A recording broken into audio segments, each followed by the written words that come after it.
आप सब बच्चों को बहुत बहुत नमस्कार। कैसे हैं आप लोग? आप सब इस समय घर में बंद हैं। कोई बात नहीं, हम आपको एक कहानी सुनाते हैं तो थोड़ा सा मजा आ जाएगा। तो शुरू करें कहानी। ठीक है। ये कहानी एक लड़की के बारे में है और उस लड़की का नाम है मीना। क्या नाम है? वेरी गुड, उस लड़की का नाम है मीना। तो हुआ यूं कि बहुत समय पहले की बात है। मीना आम के बगीचे में घूम रही थी। घूमते घूमते घूमते घूमते वह एक पेड़ के पास पहुंची और उसने पता है क्या देखा? उसने देखा एक आम है। एक आम लटका पड़ा है पेड़ पर। तो उसने सोचा ये आम तो मुझे चाहिए। उसका भाई जो था रोहित, वह भी उसी बगीचे में घूम रहा था। तो उसने भाई से कहा, भाई भाई मुझे वो आम चाहिए।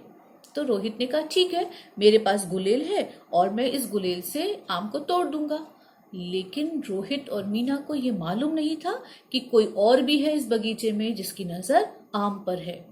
दरअसल ठीक उस आम के पेड़ के सामने वाले पेड़ पर एक कौवा बैठा था। वह भी ललचाई नजरों से क्या, वह तो ललचाई चोंच से, यानी कि उसकी चोंच खुली की खुली थी। वह भी आम लेना चाहता था, लेकिन क्या उसे आम मिल पाया? रोहित ने निशाना लगाया।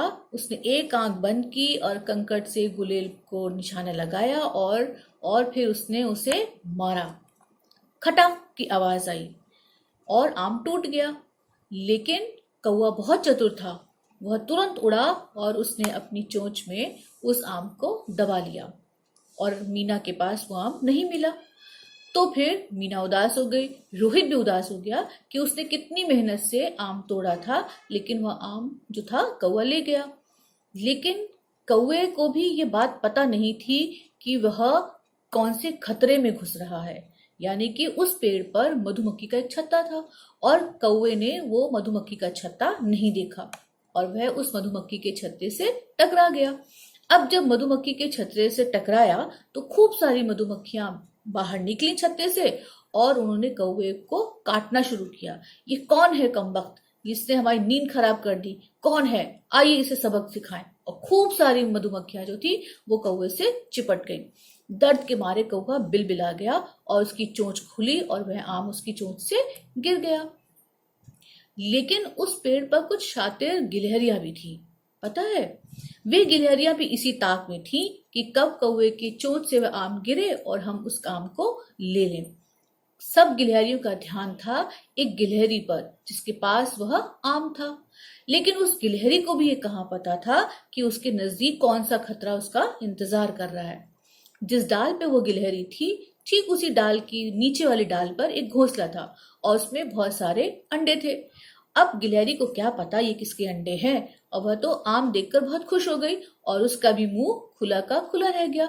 ओ, इतना बड़ा आम, ये तो बहुत मीठा होगा। लेकिन अभी गिलहरी ये सोच ही रही थी, अचानक घोंसले के सारे अंडे फूट गए और उसमें से काव काव काव की आवाज आने लगी। ये दरअसल कौवे के बच्चे थे जो अंडे में से निकल गए थे। अब इतनी तेज आवाज सुनकर वो गिलहरी डर गई और उसके मुंह से वह आम छूट गया और फिर वह आम गिरा नीचे। मीना के पास? रोहित के पास? तो किसके पास? नीचे गिरा आम एक आदमी की पगड़ी में जाके गिरा। ये आदमी कौन था? ये आदमी कौन था? ये आदमी उस आम के बगीचे का मालिक था और उसका नाम था सोहनलाल। सोहनलाल थक हार के सो चुके थे और वे उसी आम के पेड़ के नीचे सुस्ता रहे थे और उनकी आंख लग गई।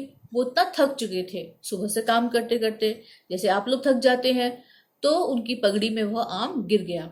लेकिन सोहनलाल को पता ही नहीं चला कि उसकी पगड़ी में आम गिर गया है। लेकिन वहां दो खरगोश और थे। वो भी देख रहे थे सोहनलाल को कि सोहनलाल की पगड़ी में आम है और सोहनलाल को पता नहीं, और यहाँ तो आम के पीछे इतनी घमासान हो गई है। कौवा भी उस आम को लेने के लिए अभी जा ही रहा था। इतने में मीना ने तुरंत पगड़ी में से आम उठाया और फिर वह उसे खाने लगी। तो मीना और रोहित दोनों खुश हो गए। और किसने मेहनत की थी आम के लिए? कौवे ने, गिलहरी ने, और उनको आम नहीं मिले। तो ये थी हमारी छोटी सी कहानी, आम की कहानी। यानी कि मीना जो इस कहानी में सबसे पहले आई थी, वो आम लेना चाहती थी और इस कहानी के अंत में क्या हुआ? उन्हें ही आम मिला। अच्छा बताओ, अगर कहानी में सोहनलाल नहीं होते, अगर सोहनलाल की पगड़ी भी नहीं होती, मान लीजिए कि सोहनलाल बिना पगड़ी के पेड़ के नीचे बैठे हैं, तो और आम उनके ऊपर गिरता, तो क्या सोहनलाल जग जाते? या कहानी में क्या होता? तो क्या मीना को आम मिल पाता? सोचिए। एक और बात है सोचने वाली, अगर मधुमक्खी के छत्ते से कौवा न टकराया होता तो क्या होता? तो आम गिलहरी को मिलता? पता नहीं। क्या आम मीना को मिलता? ये भी पता नहीं। तो आप अपनी कहानी खुद बनाइए और अपनी कहानी को अपना नाम भी दीजिएगा। फिलहाल हमने सुनी आम की कहानी।